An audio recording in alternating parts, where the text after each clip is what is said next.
नरेंद्र मोदी का एक एजेंडा है अखंड भारत का। जी, ये बात ये कर रहे हैं कि हम मलेशिया से लेकर काबुल तक एक हुकूमत बनाएंगे जो हिंदू राज होगा। ये अफगानिस्तान में क्यों दखल दे रहे हैं? अफगानिस्तान में दखल सिर्फ इसलिए नहीं दे रहे कि पाकिस्तान को इन्होंने नुकसान पहुंचाना है, वो इनके अपने नक्शे जो ग्रेटर इंडिया के नक्शे हैं उसमें अफगानिस्तान भी शामिल है। जी। और मुझे बताओ, जब इनका इरादा ही ग्रेटर इंडिया है तो कश्मीर क्यों आपके हवाले करेंगे? उनके जनरल सेक्रेटरी ने कहा है कि अब अखंड भारत बनाने का वक्त आ गया हुआ है, और जब अखंड भारत की वो बात करते हैं तो पाकिस्तान तो खैर उसको लिपेट में आता ही है, वो और आगे भी जाना चाहते हैं इससे, क्योंकि Pakistan can't afford it's like that. Until the next time, Allah Hafiz.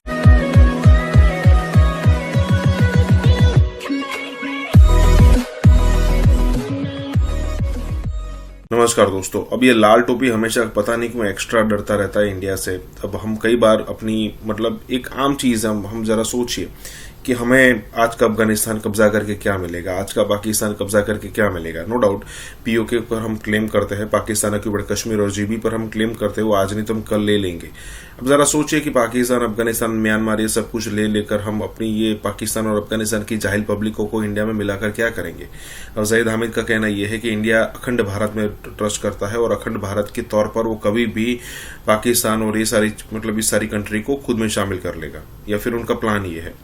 अब एक लॉजिकल थिंकिंग ये है कि इंडिया अभी भी उभर रहा है, अभी भी डेवलप्ड नहीं हुआ, अभी भी डेवलपिंग कंट्री है, और ऐसी सिचुएशन में हम अफगानिस्तान या फिर तालिबान या फिर ये पाकिस्तान के लोग अपने आप में समावेश करके हम क्या साबित करेंगे कि फिर से गरीब होना चाहते हैं, और ये जो जाहिल है उनको कौन संभालेगा। इसी के साथ ही वीडियो शुरू करते हैं। गुलाम मुस्तफा और ब्रिगेडियर गजनफर अली ने मिलकर आप दोनों का बहुत बहुत शुक्रिया। ये क्या हो रहा है सर जनरल साहब? अगर पाकिस्तान अपनी मर्जी से अपने तरीके से लड़ता है तो पाकिस्तान के पास चांस है कि पाकिस्तान अपने मुताबिक इस चीज़ों को डिक्टेट कर सकता है। अगर पाकिस्तान ये इंतजार करता रहा, और जिस तरह कहते हैं गुड बॉय स्काउट बनने का हमें बहुत ज़्यादा शौक है, और हम दुनिया के अमन की ठेकेदारी अपने गले में डाल के बैठे रहे इस बहाने पर कि हमारा इकोनॉमिक जब तक हम डेवलपमेंट नहीं होती हम नहीं कर सकते, तो आप जब तक इंतजार करेंगे उस वक्त तक बहुत कुछ हो चुका हुआ होगा। भारत के पास हर किस्म का असला ऑलरेडी मौजूद हो। एक तरह से पाकिस्तान को इस सेंटर में अगर आप निकाल दिया जाए खुदा न खास्ता इस सारे उसमें से, तो आप देखिए कि दुनिया का टोटल नक्शा जो है डिफरेंट होगा सारा। इसलिए पाकिस्तान टारगेट पे है, हमें फिक्रमंद होना चाहिए। वो अपने आप को तैयार कर रहे हैं, और दिन हर रोज के हिसाब से आपको इसकी खबरें मिल रही हैं, और मैं भी तवातर से ये देखता हूं कि भारत में सोच क्या चल रही है उनकी। आप एक दो तीन बयानों को मत देखिए जो की बात करें, आप देखिए तवातर से जो चीज अंडरलाइन हो रही है ना। उनके जनरल सेक्रेटरी ने कहा है कि अब अखंड भारत बनाने का वक्त आ गया हुआ है, और जब अखंड भारत की वो बात करते हैं तो पाकिस्तान तो खैर उसको लिपेट में आता ही है, वो और आगे भी जाना चाहते हैं इससे। तो तैयार तो वो हैं, तैयारी कर भी रहे हैं, और वो अपनी कौम को एक कुछ मैग्लोमेनियस में मुब्तला कर दिया उन्होंने कि हम एक बहुत बड़ी कौम है, हम एक बहुत ताकतवर कौम है, हम इस खित्ते के बादशाह हैं, हमारी बात माने में राइट तो उन्होंने किया इंस्टॉल। ठीक है जी, वो उन्होंने जो अपने कौम के जहन में डाल दिया है ना, जिससे देखिए कि पाकिस्तान की ज्यादा चीजों का मजाक उड़ता है। हिंदुओं की और मुसलमानों की जो कोहियन आपको नजर आ रही है ना एक पर्टिकुलर इशू के ऊपर, उसको किसी तरह तोड़ा जाए।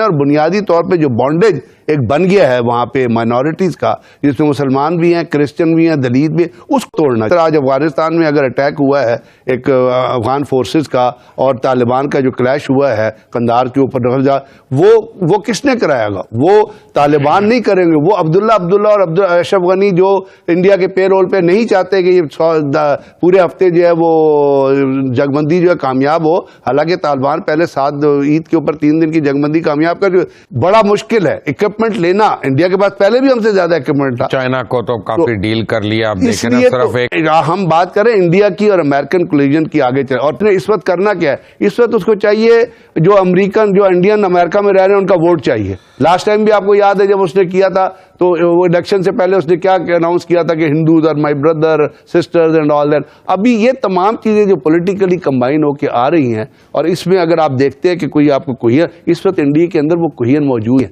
कि वो किसी ऐसे वेंचर के ऊपर जा सके जो वेंचर पाकिस्तान इंडिया की जंग की सूरत में अपीयर हो। तैयारी इसमें एक चीज और अगर मशवरा दे, एक डेवलपमेंट हुई है ग्रेट ब्रिटेन में जो शायद हमारी नजरों से नहीं गुजरी। एक मुसलमान जो उनका वजीर था उसको हटा दिया गया है, हम पे 4 हिंदू जो सबसे इंपॉर्टेंट वजारतें हैं उसको लेके आ गया बोरिस जॉनसन। उन 4 में से 3 डाई हार्ड RSS मोदी बरामद ज़ायनिज़्म के लोग हैं, उनकी सोच वो है। चौथा वो कन्वर्जन के साथ हो जाएगा। ग्रेट ब्रिटेन इस खित्ते में बड़ा रोल प्ले करता है और करता रहा है और अभी भी कर रहा है, और उसको ब्रेग्जिट से निकाल के अमेरिका का मकसद यही था कि यूरोप को कमजोर किया जाए, ब्रिटेन को अपने साथ मिलाकर जो बाकी उनका मनसूबाबंदी उसमें काम किया जाए। ये चीज हमारे ज़हन से कभी निकलनी नहीं चाहिए कि जब भी चिप्स डाउन होंगे इंग्लैंड कभी पाकिस्तान के साथ नहीं आएगा, इंग्लैंड की पूरी सपोर्ट उनके साथ होगी। नंबर 2, फ्रांस को देखिए उनके साथ सपोर्ट होगी। सारा डर ये है जिसके उसके मोदी साहब ने कुछ ना कुछ करना है, और तवातर से देखिए प्राइम मिनिस्टर हमारे ये बयान दे रहे हैं, दुनिया को इस चीज का नोटिस लेना चाहिए, क्योंकि प्राइम मिनिस्टर का बयान ऐसे बेमानी नहीं होता ही। प्राइम मिनिस्टर पाकिस्तान जब बोलते हैं और खासतौर पर जो संजीदा मसाइल पर जब वो बात करते हैं तो दुनिया को उसकी बात का नोटिस लेना चाहिए, कि जब कह रहा है कि भारत कुछ ना कुछ करेगा, इसे भारत करेगा सही कुछ ना कुछ, उसमें पता नहीं सब आपको करना पड़ेगा। अब करना पड़ेगा, it's not a risk that you can take, क्योंकि Pakistan can't afford a risk like that.